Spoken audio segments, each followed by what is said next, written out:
আসসালামু আলাইকুম এভরিওয়ান।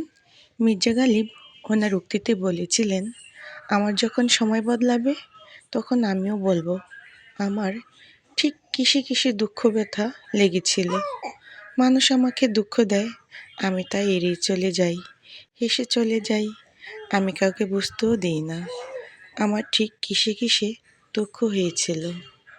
সত্যিই তো, আমরা যা কিছু বলি, যা কিছু অনুভব করি, কবি সাহিত্যিকদের বলা কথা, বলা উক্তিই কিন্তু আমরা অনুকরণ করি।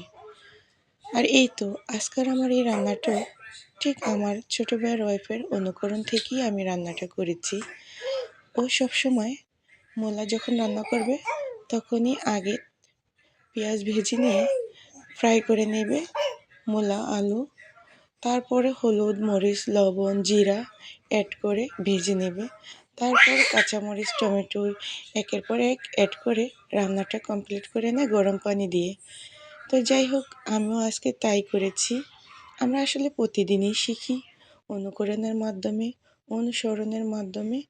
তো কেউ কারো থেকে ব্যতিক্রম নয়। প্রতিটা মানুষের জীবনেই পালাবদল হয় কাউকে না কাউকে দেখে। আজকে আমার রান্নাটি সম্পূর্ণই অন্যকে অনুকরণ করে ভালোবেসে রান্না করে নিয়েছি। আর খেয়েও আমি মজা পেলে সবসময় অনুকরণ করার চেষ্টা করি। তো আমার রান্নাটি ইনশাআল্লাহ অনেক মজাদার হয়েছিল। খেয়েও আমি অনেক তৃপ্তি অনুভব করেছিলাম। যাই হোক, আপনাদের জন্য দোয়া রইলো, প্রত্যেকটা মানুষের জন্য দোয়া রইলো, আমার জন্য সবাই দোয়া করবেন। আমি যেন এগিয়ে যেতে পারি সফলতার হাত ধরে, ভালোবাসার ছোঁয়া নিয়ে। আল্লাহ হাফেজ।